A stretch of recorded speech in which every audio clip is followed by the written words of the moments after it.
ഷാരൂഖ് ഖാൻ, സൽമാൻ ഖാൻ, അക്ഷയ് കുമാർ, അങ്ങനെ ഇവരെ സിനിമകളായിരുന്നു എനിക്ക് പണ്ട് Hindi cinema. They were Bollywood for me. പക്ഷേ പിന്നീട് ഞാൻ ആദ്യമായിട്ട് തിയേറ്ററിൽ പോയി കാണുന്ന ഹിന്ദി സിനിമ എന്ന് പറയുന്നത് ഞാൻ അതുവരെ എവിടെയും കണ്ടിട്ടില്ലാത്ത വിക്കി കൗശൽ എന്ന നടൻ്റെ ആയിരുന്നു. സിനിമ വേറെ ഇതല്ല, ഞാനടക്കം പല മലയാളികളും തിയേറ്ററിൽ പോയി കണ്ടിട്ടുണ്ട്. ആദ്യമായി തിയേറ്ററിൽ പോയി കണ്ട മലയാള cinema Hindi cinema Uri the surgical strike.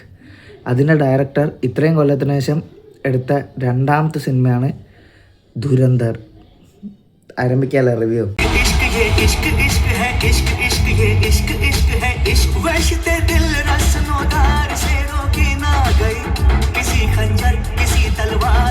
ഇതിലെ casting top notch casting I have ever seen in A Indian movie അല്ലെങ്കിൽ ഇൻ എനി മൂവി.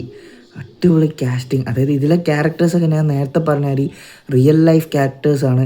ഇവരായിട്ട് ഏകദേശം സാമ്യതയുള്ള ആക്ടേഴ്സിന് തന്നെയാണ് കൊണ്ടുവന്നിട്ടുള്ളത്. റഹ്മാൻ ഡക്കായിട്ട് എന്ന ക്യാരക്ടറിനെ പ്ലേ ചെയ്ത അക്ഷയ് ഖന്ന എന്ത് കിഡിലായിട്ടാണ് ആ മനുഷ്യൻ ഇതിൽ ചെയ്തു വെച്ചിട്ടുള്ളത്. ആളെ എന്താ പറയുക, ആളെ ആക്ടിങ് കൊണ്ട് നമുക്ക് വെറുക്കേണ്ട ഒരു ക്യാരക്ടറാണ് ഈ റഹ്മാൻ ഡക്കായത്ത്. ചില സമയത്ത് നമുക്ക് ആളെ ഇഷ്ടപ്പെടുന്ന രീതിയിലും അതേപോലെ അതേ സമയം നമുക്ക് അയാളോട് ദേഷ്യം തോന്നുന്ന രീതിയിലാണ് അക്ഷയ് ഖന്നത്തിൽ ആക്ട് ചെയ്ത് വെച്ചുള്ളത്. അതായത് നമുക്ക് ആളോട് എന്താ തോന്നേണ്ടത് അതെല്ലാം പുള്ളീൻ്റെ ആക്ടിങ്ങിലൂടെ നമുക്ക് കാണിച്ചു തന്ന് നല്ലൊരു ആക്ടർ. നല്ല രീതിക്കാണ് ആളിതിൽ ആ ഒരു റോള് സ്ക്രീനിൽ കാണിച്ചിട്ടുള്ളത്. പിന്നെ സഞ്ജയ് ദത്ത്, ലിയോ രസിങ്ങനെ നല്ല റോള് കാണിക്കുന്ന ഇതിലാണ്. ബാക്കി എല്ലാത്തിനും കച്ചറ റോളുകളായിരുന്നു. ഇതിൽ അടിപൊളി. മീൻസ് പുള്ളി ഒരു എന്താ പറയുക, ഈ തോൽവികളിലൂടെ കടന്ന് അതിൻ്റെ ചാരൊക്കെ തട്ടി മാറ്റി ഫീനിക്സ് പർവേനെ പോലെ, താടിയുള്ളൊരു ഫീനിക്സ് പർവേനെ പോലെ പറന്ന് വരുന്നൊരു ക്യാരക്ടർ. നല്ല ക്യാരക്ടർ. ആളുടെ ഒരു മൊത്തത്തിലുള്ള ഒരു ഈവിലാണോ അതോ നല്ല ആണോ മീൻസ് ആ ഒരു സംഭവമൊക്കെ നമുക്ക് സെക്കൻഡ് പാർട്ടിൽ പറയാൻ പറ്റും. പക്ഷെ ആളെ ക്യാരക്ടർ നല്ല രീതിക്ക് പുള്ളി ചെയ്തിട്ടുണ്ട്. പുള്ളി എന്താ പറയുക, ഒരു കച്ചർ ആക്ടർ അല്ലാന്ന് പുള്ളി തെളിയിച്ചിട്ടുണ്ട്. പണ്ടത്തെ സിനിമയിൽ പുള്ളി അടിപൊളിയായി തെളിയിച്ചാണ്. പക്ഷേ ഈ അടുത്ത് വന്നതിൽ അദ്ദേഹത്തിൻ്റെ നല്ലൊരു ആക്ടിങ് കാണിച്ച സിനിമ. പിന്നെ Madhavan as Ajit Doval, real life ക്യാരക്ടറാണ്. അജയ് ദസ്വാലോ അങ്ങനെ എന്തോ ഒരു പേരാണ് ഈ സിനിമയിലുള്ളത്. കറക്റ്റ് അജിത് ഡോവലിൻ്റെ ആ ഒരു ലുക്ക് ലൈക്ക് തന്നെയാണ് ഇതിൽ മാധവൻ്റെ മേക്കപ്പ് ഒക്കെ വെച്ച് ചെയ്തിട്ടുള്ള ആൾ.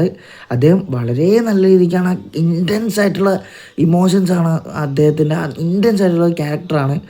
നല്ല രീതിക്കാണ് ആൾ ചെയ്തിട്ടുള്ളത്. ആൾക്ക് സെക്കൻഡ് പാർട്ടിലും കുറേ സംഭവം ചെയ്യാണ്ട്. പിന്നെ സാറാ അർജുൻ നല്ല പെർഫോമൻസ് ആയിരുന്നു.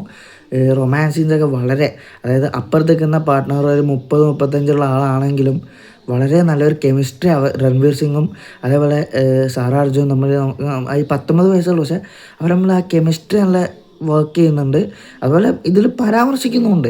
അതായത് 19 വയസ്സാണ് ഇവരെ സാറാ അർജുൻ്റെ ക്യാരക്ടറിന്, മൂപ്പർക്ക് എന്താ പറയുക, നമ്മളെ രൺവീർ സിംഗിന് ഇത്ര വയസ്സുണ്ട്, 30-35 വയസ്സുണ്ടെന്ന് സിനിമ തന്നെ പരാമർശിക്കുന്നുണ്ട്. ഇനി ഇതിലെ സ്റ്റാർ രൺവീർ സിംഗ് എന്തൊരു മനുഷ്യൻ. നമ്മൾ നേരത്തെ തന്നെ ആ ഒരു ഇമോഷൻ സീനിനെ കുറിച്ച് പറഞ്ഞല്ലോ, അതിൽ നിന്ന് ആളെ ആക്ടിങ്ങിൻ്റെ റേഞ്ച് നമുക്ക് മനസ്സിലാവും.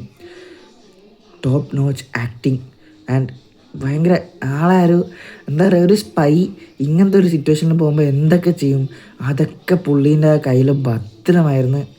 നല്ല ക്യാരക്ടർ, നല്ല ആ സ്പൈൻ്റെ സ്ട്രഗിൾസ്, അതിൽ നിന്നും പുള്ളി എങ്ങനെ ചെയ്യുന്ന മീൻസ് നമ്മളെ ഇൻട്രസ്റ്റ്, നമ്മൾ ഓരോ സമയം പുള്ളീൻ്റെ കൂടെ, അദ്ദേഹത്തിൻ്റെ കൂടെ നമ്മൾ ഈ സിനിമയിലൂടെ ജേർണി ചെയ്യുന്ന മാതിരിയാണ് നമുക്ക് ഫീൽ ചെയ്യുക.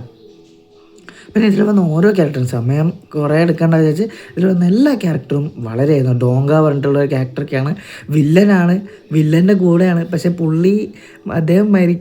അദ്ദേഹത്തിൻ്റെ മീൻസ് ആ ഒരു ഫെയർവെൽ സീനൊക്കെ ഉണ്ട്, അതൊക്കെ ഭയങ്കര നമുക്കൊരു ഇത് തോന്നും, ആ ക്യാരക്ടറോട് ഒരു കണക്ഷനൊക്കെ തോന്നും വില്ലൻ്റെ കൂടെ ആണെങ്കിലും. സോ ഗംഭീരം. പിന്നെ ഇതിലെ മ്യൂസിക് ടോപ്പ് നോച്ച്. ഇതിലെ പാട്ടുകളൊക്കെ ഓൾറെഡി ഫേമസ് ആണ്, എല്ലാം ടോപ്പ് നോച്ച്. പിന്നെ കുറേ വിൻറ്റേജ് സോങ്, ഹവ അതേപോലെ മോണിക്ക നമ്മളെ സൗബിൻ്റെ മോണിക്ക അതല്ല, വേറെ മറ്റേ റംബാഹോ അതന്നെ, ആ മോണിക്ക. അങ്ങനത്തെ ആ പാട്ടുകൾ. പിന്നെ കുറേ പാട്ടുണ്ട്. പിന്നെ മറ്റേ ഇപ്പോൾ ട്രെൻഡിങ് ആയിട്ടുള്ള ഫ്ലിപ്രാച്ചി, അതും എല്ലാത്തിൻ്റെ പ്ലേസ്മെൻറ്റും കിട്ടില്ലൻ. പിന്നെ ഇത് ഹൈ ഇൻറ്റൻസ് വയലൻസ് സിനിമയാണ്. ഭയങ്കര ചോരൊക്കെ ഇങ്ങനെ തെറിക്കും, ഇങ്ങനെ മറ്റിങ്ങനെ ടിഷ്യൂ ആയിട്ട് മറ്റേ സാധനം വെച്ചിട്ട് മറ്റേ വെയിറ്റൊക്കെ നിർത്തക്കെ വെച്ച് അടിയൊക്കെ ഉണ്ട്.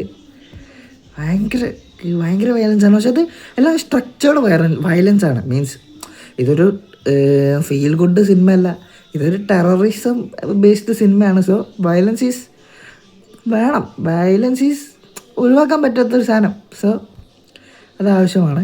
സോ ഞാൻ ഈ സിനിമയെ കുറിച്ച് ഇത്ര പറയുന്നുള്ളൂ. നിങ്ങൾ തിയേറ്ററിൽ നിന്ന് കാണാൻ പറ്റുന്നവർ തീർച്ചയായും തിയേറ്ററിൽ നിന്ന് കാണാൻ ശ്രമിക്കുക.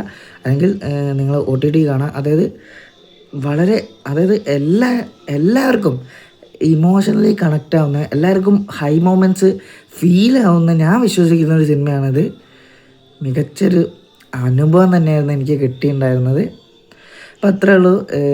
ഞാൻ അധികം സമയം കളയുന്നില്ല. ഈ സിനിമയെ കുറിച്ച് എനിക്ക് പറയാൻ ഒരുപാടുണ്ട്. പക്ഷേ അത്രയും പറഞ്ഞാൽ സമയം പോകും. പിന്നെ നിങ്ങളെ ആസ്വാദനത്തിന് ചിലപ്പോൾ ബാധിക്കും.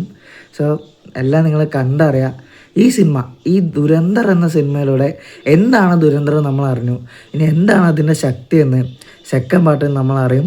അതറിഞ്ഞതിന് ശേഷം എൻ്റെ അനുഭവം ഞാൻ അന്ന് ആ സിനിമ കാണുന്ന സമയത്ത് പറയാം. അപ്പോൾ സുഖമല്ലേ?